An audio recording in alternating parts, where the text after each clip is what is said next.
Hello everyone, నేను మీ అని master. I'm a dance teacher as well as certified yoga trainer. ఈరోజు మనం క్లాసికల్ గురించి డిస్కస్ చేసుకుందాం. సాధారణంగా మనకు తెలిసిన వాళ్ళలో ఎవరైనా క్లాసికల్ డాన్స్ నేర్చుకుంటున్నారంటే మనకి వెంటనే వచ్చే ఆలోచన ఏంటి, భరతనాట్యం నేర్చుకుంటుంది అనేగా అంటారు. అలా అని ఎందుకు అనుకోవాలి, కూచిపూడి కూడా అయి ఉండొచ్చు కదా. మన ఇండియాలో 8 రకాల క్లాసికల్ డాన్సులు ఫేమస్గా ఉన్నాయి. ఆల్రెడీ మనం లాస్ట్ వీడియోలో ఈ 8 రకాల ఫేమస్ క్లాసికల్ డాన్స్ గురించి డిస్కస్ చేసుకున్నాం. ఇప్పుడు మనం కూచిపూడి మరియు భరతనాట్యంకి మధ్య ఉన్న డిఫరెన్స్ గురించి తెలుసుకుందాం. కూచిపూడి అనేది ఆంధ్రప్రదేశ్లోని కృష్ణా జిల్లా దగ్గర కూచిపూడి అనే గ్రామం ఉంది. భాగవతులు అక్కడే ఉండి నాట్యం చేసేవాళ్ళు.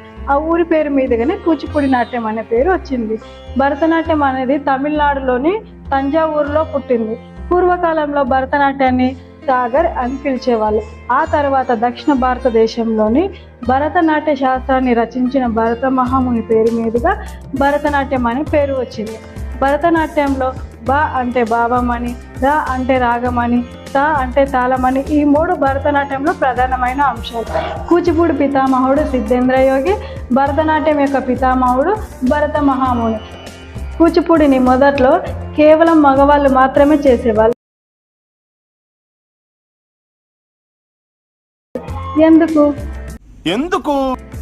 ఎందుకంటే అప్పట్లో భాగవతులు బృందాలుగా ఏర్పడి ఊరూరు తిరుగుతూ మన పురాణాలలో ఉన్న నీతి కథను తీసుకొని డ్యాన్స్ రూపంలో ప్రదర్శించేవాళ్ళు. సో అప్పుడు ఆడవాళ్ళని బయటికి పంపించే ఫెసిలిటీ లేవు కాబట్టి కేవలం మగవాళ్ళు మాత్రమే చేసేవాళ్ళు. ఒకవేళ స్త్రీ పాత్ర చేయాల్సి వస్తే మగవాళ్ళే ఆడవాళ్ళలాగా గెటప్ వేసుకొని కూచిపూడిని చేసేవాళ్ళు. అంటే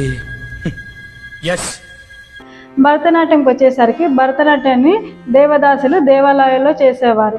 ఆ తర్వాత కాలం మారడంతో పాటు ఆ కూచిపూడిని మరియు భరతనాట్యంని అందరూ చేయడం స్టార్ట్ చేసింది. కూచిపూడి ఎవరు చేసేవాళ్ళు? భాగవతులు చేసేవాళ్ళు. అవార్డు విన్నారా? భాగవతులు అంటే భాగవతం. భాగవతం అంటే ఏంటి? విష్ణుమూర్తి. సో మోస్ట్లీ విష్ణుమూర్తికి సంబంధించిన కీర్తనలను తీసుకొని ప్రాధాన్యంగా చేసేవాళ్ళు. భరతనాట్యంలోని మహాశివునికి సంబంధించిన కీర్తనలను తీసుకొని ప్రధానంగా చేసేవాళ్ళు. ఇప్పుడు మనం కూచిపూడి మరియు భరతనాట్యం యొక్క ఇంట్రడక్షన్ గురించి తెలుసుకున్నాం. ఇప్పుడు ఒక చిన్న ఎగ్జాంపుల్ చెప్తా. సాధారణంగా ఒక స్టేజ్ పర్ఫార్మెన్స్ చూడడానికి వెళ్తాం మనం.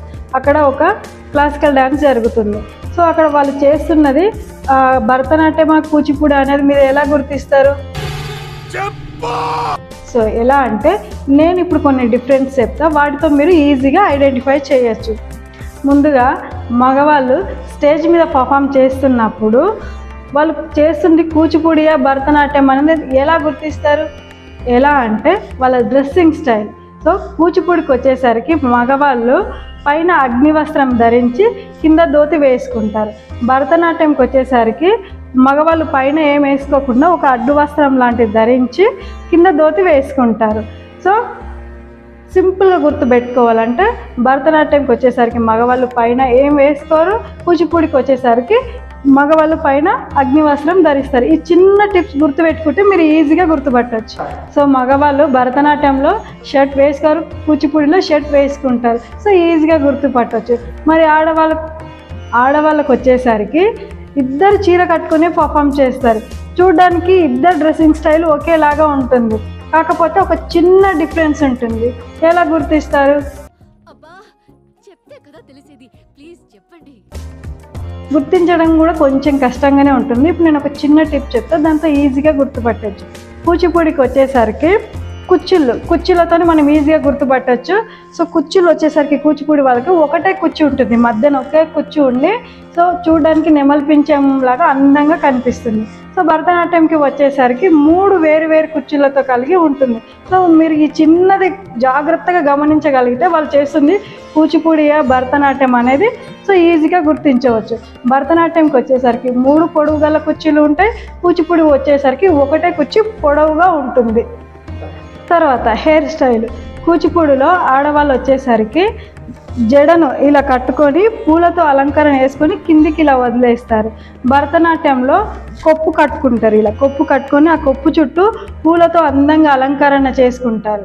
సో కూచిపూడి వాళ్ళు భరతనాట్యం వాళ్ళు ఇద్దరు కూడా తలపైన సూర్యచంద్రులను ధరిస్తారు. మళ్ళీ చెప్తున్నా, ఒకసారి జాగ్రత్తగా గుర్తుపెట్టుకోండి. కూచిపూడిలో వచ్చేసరికి ఒక కుచ్చు మాత్రమే ఉంటుంది, భరతనాట్యంలో వచ్చేసరికి 3 కుచ్చుళ్ళు ఉంటాయి. సో హెయిర్ స్టైల్ వచ్చేసరికి కూచిపూడి వాళ్ళు సింగిల్ జడ వేసుకొని ఇలా కిందికి వదిలేస్తారు, భరతనాట్యం వాళ్ళు కొప్పు కట్టుకొని పూలతో అందంగా అలంకరణ వేసుకుంటారు. ఇద్దరు కూడా తలపైన సూర్యచంద్రులను ధరిస్తారు.